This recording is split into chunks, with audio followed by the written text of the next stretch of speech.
Hey, good morning, everybody. We are talking today about August 29th, what is going on in Edmonton's real estate market. And I would love for you to interact with me. So if you're watching this afterwards, you can comment below and just hit replay. Or if you have questions after or during, please make sure to comment and then I can answer your questions live.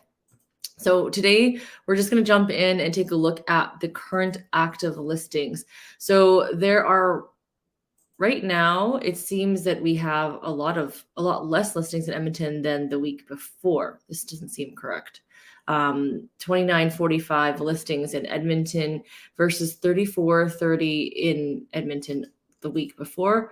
Because we couldn't see the active listings last week. Because I was on holidays last week, we don't have last week's numbers. This is 2 weeks ago.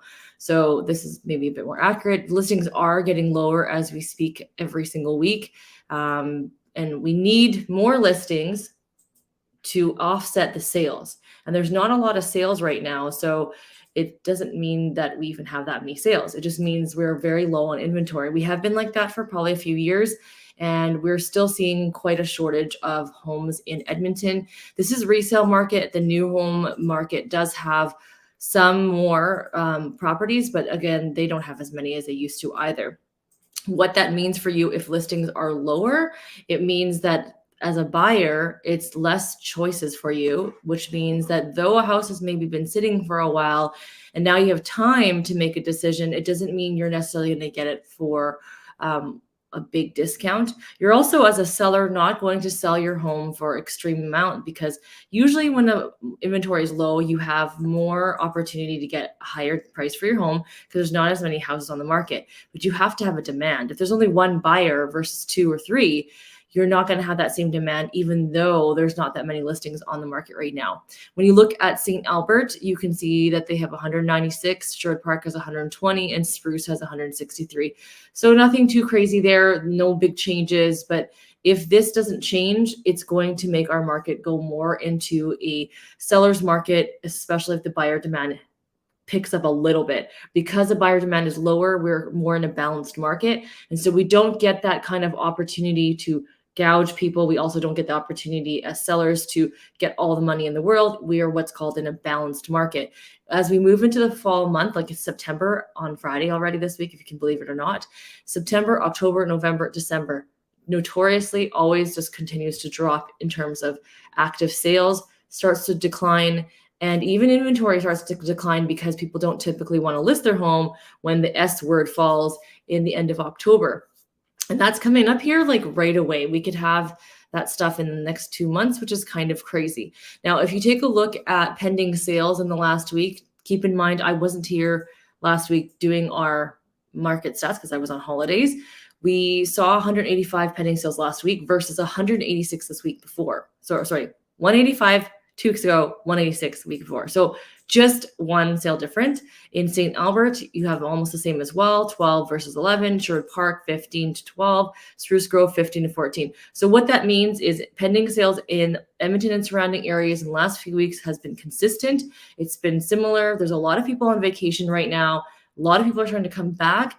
I suspect to see this number potentially increase a little bit in September. A lot of people are trying to get into their homes and get a house figured out before snow falls. And so we probably will see a little uptick in September, which is actually quite normal. Now, I want you to understand the last few years was nothing but normal. And this year I'm finding things are starting to go back to our normal rhythms of our real estate market, where the market picks up in spring, like March, April, May, and then it goes a little quieter in the summer, and then it picks up again a little bit in September. We did see a hotter June, July this year compared to a normal market for Edmonton.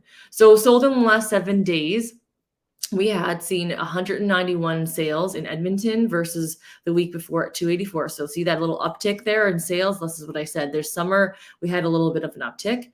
St. Albert, Sherwood Park, and Spruce Grove, all very similar with the exception of Sherwood Park. Sherwood Park had half of the amount of sales that they did, and this is single family homes, versus the last week.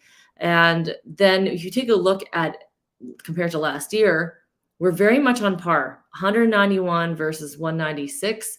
So last year we had a little bit more sales. St. Albert 15 versus 19, Sherwood Park 9 versus 14, and Spruce Grove 18 versus 8. So with the exception of Spruce Grove, we're actually a little slower than we were last year. And I don't know if you remember this, but I know as a realtor, I remember last year at this time was extremely quiet. And that means right now it's more quiet. That's also why you're seeing a lot of real estate agents actually have left the industry in the last year, because the market has been very different, very quiet, very slow. Now, I wanted to take a look at Beaumont because Beaumont has a new product launching in a month. We are going to be taking, we as in Sterling, is going to be taking deposits here right away. And so Beaumont is an area that is very much like Sherwood Park.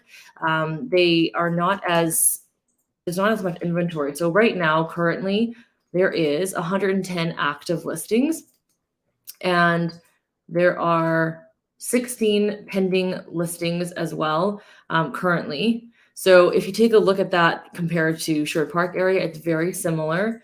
In the last 7 days for sold, you saw 9 properties sell. So again, just very similar to Sherwood Park. So if you're interested in the Beaumont area, we are going to continually include this in our updates every single week so that you can kind of take a look at this neighborhood and get to know and understand what's going on in that area.